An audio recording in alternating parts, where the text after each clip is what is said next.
The day never began with sound. It began with cold.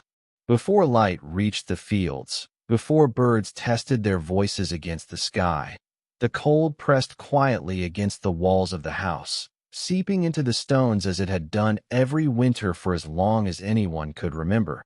The hearth had gone dark hours earlier, leaving only a dull warmth trapped deep inside the rock, like a memory refusing to fade. She woke before anyone else, not because she was restless, but because this was how mornings worked. The body learned the rhythm long before the mind ever questioned it. She sat up slowly, careful not to disturb the weight of sleep still hanging in the room, and placed her feet on the floor. The stone was cold. It always was. She wrapped her shawl tighter around her shoulders, not out of discomfort, but out of habit. It had its own logic. It held warmth without asking, without tightening or clinging. It stayed where it was placed. So did she. In the corner of the room, covered by a thick linen cloth dusted white with old flour, rested the dough. She crossed the room quietly and lifted the cloth with hands that moved without hesitation. The dough responded to her touch the way it always had, slowly, patiently, alive in a way that never demanded attention but punished neglect. It was warm, not hot, not cold, just warm enough to tell her it had survived the night. This dough had no beginning she could remember. It had been fed by her mother and by her grandmother before that. It had traveled from one kitchen to another, from one pair of hands to the next, through marriages, winters, births, and funerals. Men had come and gone. Children had grown and left. The dough remained. She added flour by feel, not by measure. A handful at a time. Water from the same well her children drank from, cold and clean, drawn before sunrise so the bucket would not freeze solid. She mixed slowly, folding the dough into itself, listening more than watching. There was a sound bread made when it was ready to be left alone, a soft resistance beneath the palm, a quiet tension that said, "Enough." She covered it again and turned toward the hearth. The fire did not roar to life. It never did. She placed the wood carefully, stacking it the way her hands had been taught long ago. Thin pieces first, then thicker ones. She struck the flint once, then again, until the spark caught and the flame took hold. The room did not warm all at once. Heat arrived slowly, the way everything else did here. As the fire settled, the house began to breathe. Her husband shifted beneath the heavy wool blankets, but did not wake. The children stirred faintly, their small movements barely disturbing the air. No one spoke. No one needed to. Morning had rules, and noise was not part of them.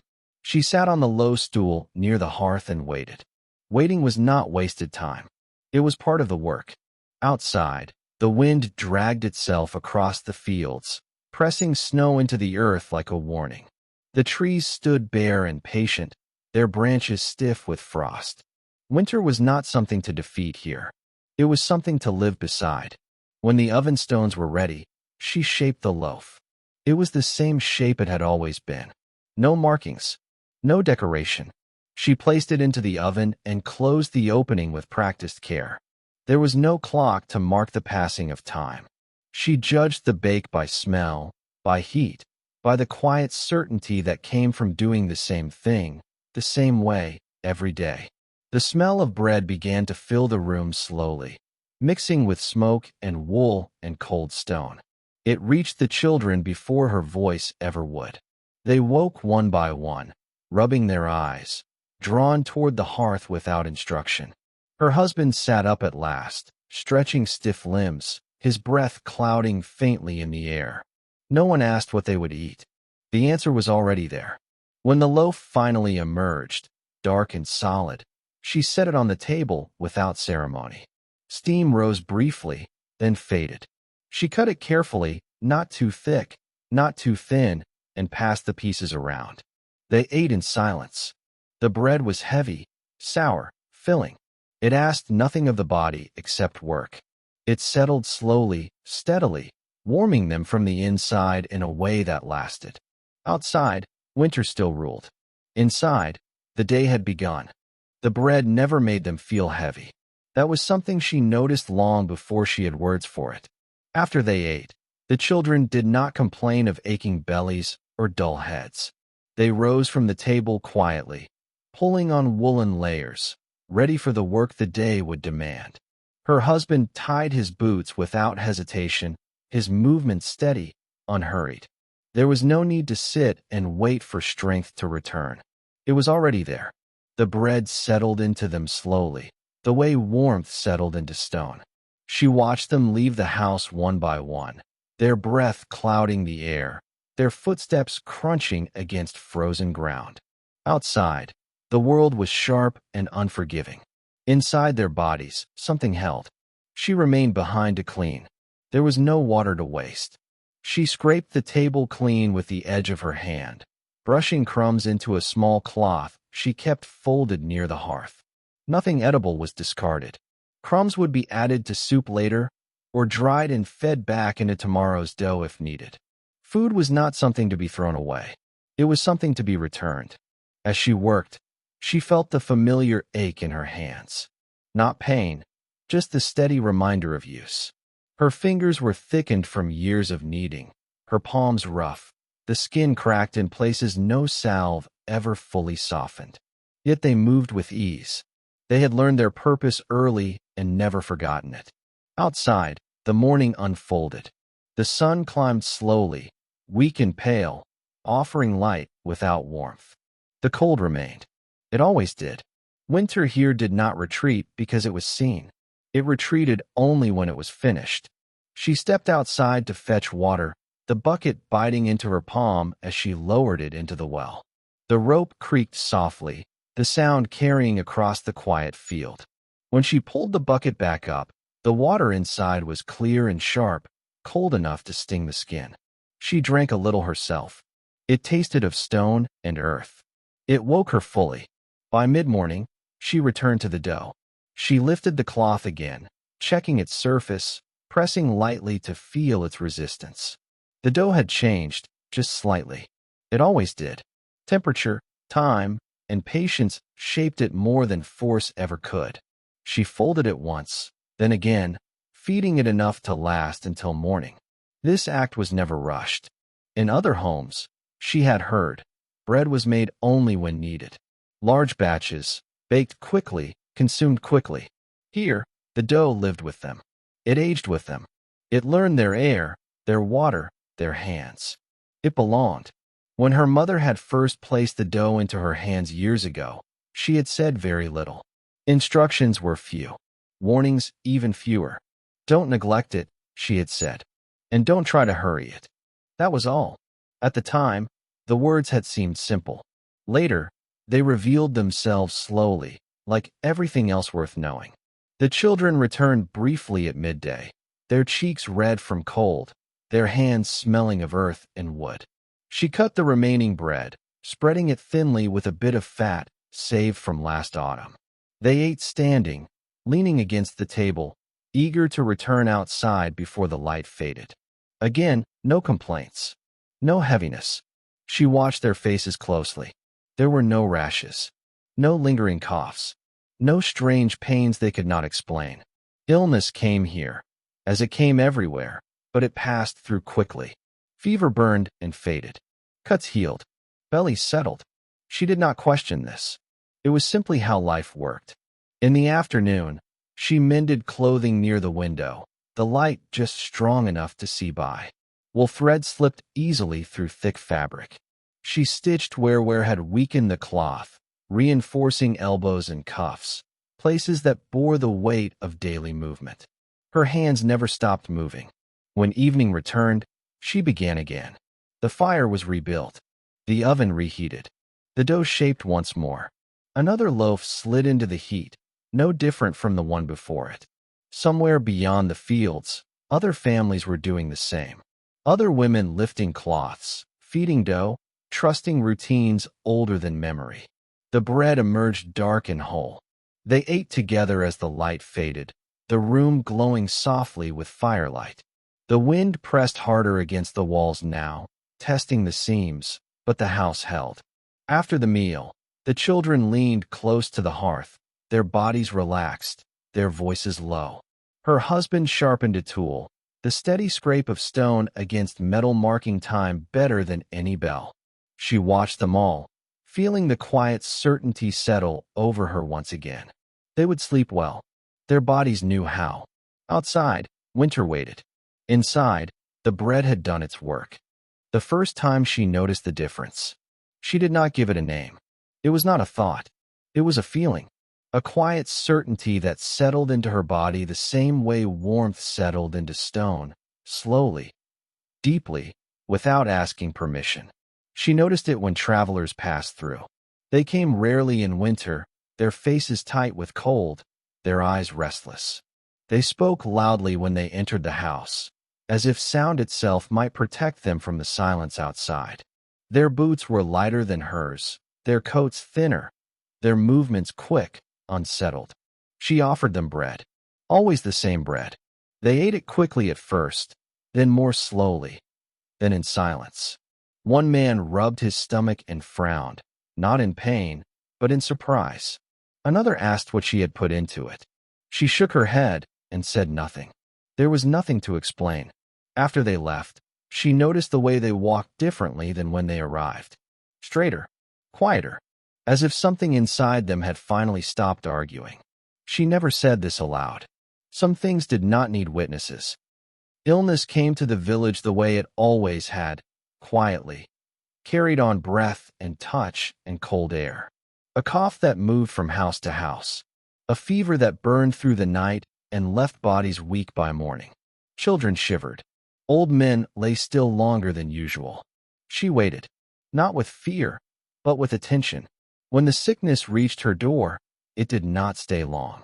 The children slept, sweated, drank water, ate bread when they could. By the second morning, their eyes were clear again. Her husband returned to the fields without complaint. No one spoke of this difference, but everyone noticed. A neighbor once asked her what she fed her family. The question was asked carefully, as if the answer might accuse the asker of something. Bread, she said. The neighbor waited, expecting more. There was nothing else. In spring, when the ground softened and the cold loosened its grip, the village gathered to repair fences and clear fallen branches. Work was shared here. It had to be. She brought bread wrapped in cloth. Men paused to eat. Women sat on stones, tearing pieces with their hands. Children chewed slowly, their faces calm. No one rushed. The bread filled them, but it did not dull them. Afterward, they returned to work without heaviness, without the need to rest longer than the task required. Muscles moved the way muscles were meant to move. The body remembered itself. She watched this quietly. She had learned not to speak too much about what worked. Speaking invited questions. Questions invited doubt. Doubt invited change. And change was not always improvement. One evening, her eldest son asked her why they always ate the same bread. The question was not complaint. It was curiosity, which was more dangerous. She thought for a long moment before answering. Because it remembers us, she said. He frowned. She placed her hand over his, rough already, like his father's. It knows our water, our air, our hands, she continued. If we abandon it, it forgets. He nodded slowly, not fully understanding, but accepting the weight of the answer. That was enough. As years passed, she noticed something else. Her own body aged, but it did not betray her. Her back ached at night, yes. Her hands stiffened in the cold. Her breath shortened on steep paths. But there were no sudden pains, no lingering sicknesses that arrived without cause. Her body spoke clearly. When it needed rest, it rested. When it needed food, it asked plainly. Nothing shouted. Nothing lingered without reason. She had heard stories, whispered by travelers, of places where people ate but were never satisfied, where food arrived in abundance, yet left the body confused, swollen, tired. She did not ask questions. Some knowledge traveled better at a distance. Each morning, she still lifted the cloth. Each morning, the dough answered her touch. There were days when the loaf was smaller, days when winter demanded restraint. There were no days when the bread was absent. Absence was not something they could afford. As long as the dough lived, so did the rhythm. At night, when the house grew quiet and the fire settled into embers, she sometimes sat alone for a moment longer. The bread knife rested on the table. Crumbs waited to be gathered. She felt no pride, only continuity, a sense that her hands were part of something larger than her own life, something that would go on when her hands no longer could. The bread did not make promises. It simply worked. And that was enough. The years did not arrive loudly. They came the way winter came, slowly, then all at once. One season the children were small enough to sit close to the hearth without touching it, and the next they were tall enough to block the light when they crossed the room. Their voices deepened. Their hands hardened. The house adjusted around them without ceremony. The bread never changed. When her daughters learned to knead, she did not correct them at first. She watched. Their hands pressed too hard, then too lightly. They added water too quickly, flour too slowly. The dough resisted them at first, then yielded, then collapsed. She said nothing. Only when the dough failed to rise did she speak. "Listen to it," she said. They looked at her, confused. "It tells you what it needs if you don't hurry it." The girls placed their palms against the dough again. This time they waited. They felt the slow tension beneath the surface, the quiet strength that pushed back. Their faces changed. They understood. There were no recipes written in the house, no measurements carved into wood, no lists passed from hand to hand. Knowledge lived where it had always lived, in repetition, in touch, in memory. When her mother died, the dough remained. It was fed that same morning and the morning after. Grief did not interrupt routine. Routine carried grief until it grew lighter. In other homes, she noticed change. New methods arrived with passing men. Faster ways, whiter flour, loaves that rose quickly and fell just as fast. People spoke of convenience, of saving time, of easing work. She listened politely. She did not change. Her bread still took time. Her bread still demanded patience. Her bread still filled without exhausting. Some neighbors began to complain. Their stomachs felt heavy. Their children tired quickly. Their joints ached without reason. They blamed age, weather, fate. She said nothing. Advice given too freely became accusation. One winter was harder than the rest. Snow came early and stayed late. The well froze deeper than usual. Wood ran low. People spoke in shorter sentences. The bread grew smaller. Still it was there. They ate less, but they did not weaken. Hunger sharpened attention rather than dulling it. The body learned to use what it was given. No one in her home fell ill. At night, the wind pressed harder against the walls. She lay awake sometimes, listening to the house settle, the wood shifting, the stones holding. She felt the steady weight of the bread inside her, quiet, reliable. She thought of places she would never see, where people had more than they needed and yet always seemed unsatisfied. The thought passed. It was not hers to carry. When her eldest son left to build his own home, she wrapped a piece of dough in cloth and placed it in his hands. He looked at it, unsure. "It's alive," she said. "Treat it that way." He nodded, not fully understanding, but trusting her the way children trust the ground beneath their feet. Time moved. Her hair silvered. Her hand slowed slightly. The bread knife grew lighter in her grip, not because it weighed less, but because she had learned where to place the effort. The bread did not reward her. It did not praise her. It simply continued. One evening, sitting alone near the hearth, she realized something without surprise. Nothing in her life had ever needed to be fixed. Improved, perhaps. Adjusted at times. But never repaired. The bread had worked. The routine had worked. The body had worked. Not perfectly, but well enough. She fed the dough once more and covered it carefully. Outside, the wind moved on. Inside, the rhythm held. In the end, nothing dramatic happened. There was no final winter harsher than the others. No sudden illness. No moment when the bread failed. Life did not conclude with a lesson. It simply continued. Her hands grew slower. Not weak, just deliberate. She no longer rose before the cold itself. The fire sometimes waited a little longer. The dough rested a little more before she touched it. Time, which once pressed forward, now widened. The bread adjusted. It always had. On mornings when her fingers ached too much to knead properly, one of her daughters took her place. The movements were not identical, but they were close enough. The dough recognized them. That was what mattered. She spent more time sitting now, watching rather than doing. The house sounded different to her ears. Each creak of wood, each breath of wind, carried familiarity instead of warning. She noticed how little had changed inside these walls, and how much had changed beyond them. Travelers spoke more often now. They spoke of towns growing larger, of food arriving faster, of shelves filled with things no one here had ever needed. They spoke of abundance and of tiredness, often in the same breath. She listened quietly. She had learned long ago that listening was safer than answering. One afternoon, her youngest granddaughter asked why she always made bread the same way. The child's voice carried no judgment, only wonder. She thought for a long moment. Then she said, "Because it never hurt anyone." The girl frowned. "That's all?" she asked. She smiled. "That's enough."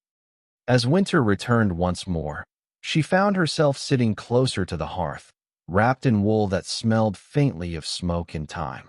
The bread baked nearby, its scent filling the room slowly, patiently, as it always had.